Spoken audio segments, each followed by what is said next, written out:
People have been indicted for the murder of New Orleans-born rapper Young Greatness, who was shot outside of a restaurant.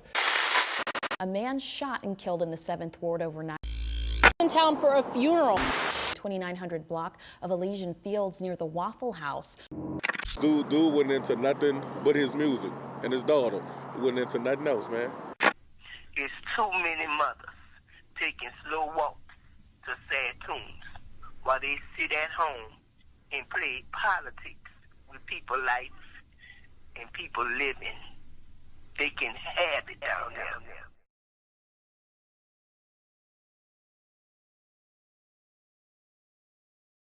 What's up, y'all? Let's talk. Now, before we get into today's conversation about these motherfucking relationships, let me take a minute to welcome you back to my channel and hope that you have already subscribed and turned on your notifications. If you haven't, go ahead and do so right now. Y'all know how to do it. Click it.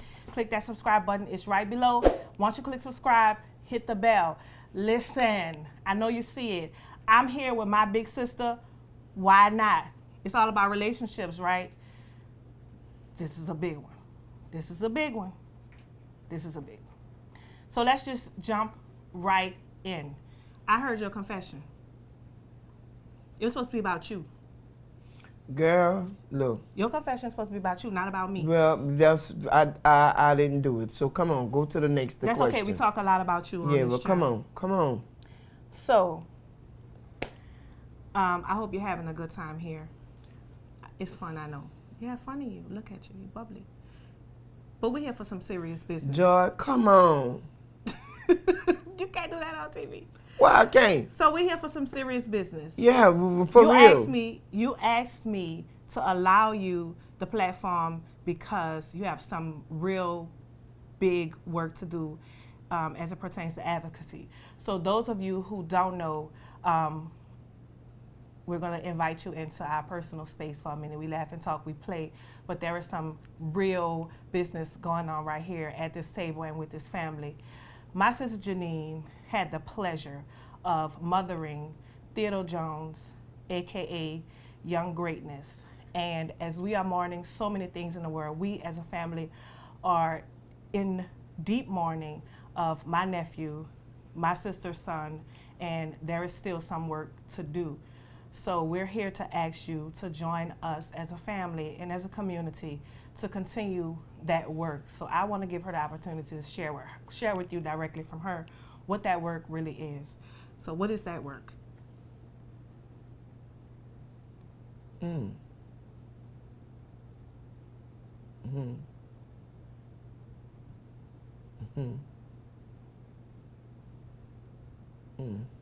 you do this today?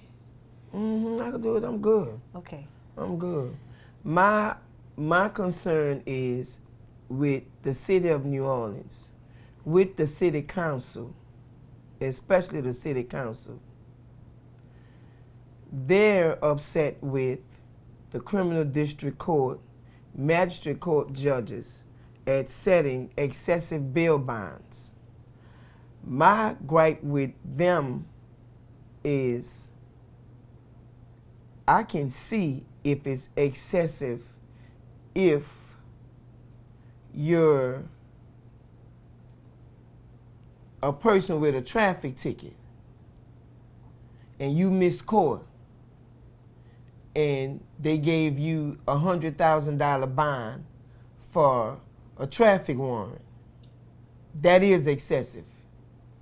But for a person that's a menace to society, that has criminal history, that is as long as Canal Street is down there in New Orleans, why not give them the $100,000 bond?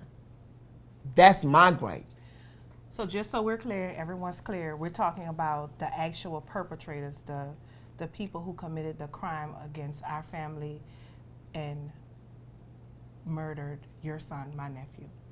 They were arrested, charged, indicted, and received low bonds. No. Only one person was arrested. The person of interest was arrested and given a low bond, whereas he shouldn't have been given a low bond. He should have been given a bond that he would not have been able to think about making to get out of jail, to harm someone else's child, to cause pain on somebody else's mother. That's where I'm at. You gave him a timeout bond, a preschool bond. He got out, he made bond, he came to magistrate court as if he was skipping through the tulips, like this ain't nothing for me. I got this. I'm not worried about this. And you have been attending those court sessions and are requesting community support, because a part of setting those bonds and the punishment that these type of perpetrators receive kind of depends on the impact that they've made on families in the community. Is that correct? Yes, it is. It is. It is. What the courts look for is family impact. Right. They look for family impact, whereas you shouldn't look for family impact. You should look for their previous history, their previous criminal history. That's what you should look for. That's the page you should be on. So this conversation is trifold. So the immediate need is we're asking for family and community involvement. I know sometimes people are quick to run out when things first happen, but there's continued work to do. So everyone who reached out to this family, myself, my sister, and everyone else who said, that they were impacted and they will stand up and they will be there and, call them if you need me. It's time. It's time to stand up now as these perpetrators are facing the hand of the law. And we know that the hand of the law, they aren't always equal. So we're asking you to rally around my sister and this family in this time. That's the immediate need. The second need is the call for community action as it pertains to our political system in New Orleans. And we say it in New Orleans because as hard as it is, that's where our hearts are. That's where these things are happening that impact our families. So we're asking you to get involved. Get involved with your city council. Make sure that you're out voting and doing all these things, because this is what really impact our lives. We can't control everything, but there are some things that we can control, and we're calling you to action right now, today, okay? Right now, today. My complaint with the City Council of New Orleans is the same complaint here in Atlanta that was spoken about at their City Council meeting. Okay. It's the same exact thing. Okay. It's the same thing. Why are these repeat offenders receiving these bonds where they can go out the door, come back in the door, go out the door, come back in the door, and do as they please? So let me ask you this, because you have been the big sister to me, who I really did always feel like, and I do this to some extent right now, you know a lot about everything. Do we vote our city council members in? Yes. Okay. So are we calling the community to think harder about who we're voting into office? Exactly. And holding them accountable? Exactly. So now that we are more enlightened, we have millennials coming up, we are calling them to action, to vote and to vote correctly. You have to be careful. You have to be careful when going to the polls. You got to be careful and you have to be mindful. One thing for sure is you have to know how to read. I said it. The people don't know how to read? No, they don't know how to read. No, hell no, they don't know how to read. They don't know how to read. The lady came to court the other day. Listen, she came to court the other day, and she was looking for a particular section of court, and it was spelled capital CAMILLE. She couldn't find it? No. Did you help her? No. Why not? For what reason? Because she don't know how to She read. should have been in school when I was in school. Everybody wasn't paying attention. Well, that's on her. Well, you know, you be fussing at me saying I'm book smart all the time. Yeah, you book smart, but your common sense short. I You have don't lots have of it. common sense.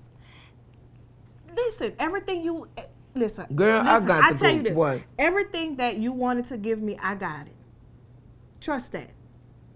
No. Listen, I Okay, do. I may alright. apply different, but All I right. have Okay, it. all right. I'm And glad to I know you want got it. you and everybody else to know I'm this. glad This to know is you my got it. sister. I'm We glad talk to know a you lot got it. about her here at the table, but at the end of the day, this is my sister. And I may come slow, but when she called me, I really do come. I may come slow, I be slow, but I come. Yeah, but it don't take. You can't tell me what to take. I gotta put my girdle But if on. I call you, I gotta put my girdle on. if I call you at 10:30 and say, Joe, you need to be here at 2:30, why you get there at 4:30? Cause my girdle sometimes it be too tight. You want me to get a man? Girl, they don't have no more men left. That's Talk it. about. One of the things I missed the most while I was going through everything is just the love for the fans. Them people really love me. When I go out there, they sing my shit word for word. A lot of people ain't get a chance to experience that, but me, I was looking in their faces. I was signing those autographs. I was taking those pictures. I was doing those radio interviews. To be at a standstill for no reason for months and months and months dealing with bullshit, that shit hurt me. That shit took a lot out of me, but I stayed focused. I prayed every night. I prayed 2-3 times a day. I asked God to give me the strength to stay focused and don't crash out here. You got a whole city, New Orleans, watching you, Teddy. You can't let these niggas break you. You got to come back strong and crack these niggas, man. And that's what was on my mind. Like, I got to do this for the fans. I got to do this for my city. I got to do this for my fucking kids, man. This got to be my story. This got to be part of my journey. I went through that. I faced that. I conquered that. I came back and I smashed the gas on them niggas. That's what it mean to me. That's what's important to me.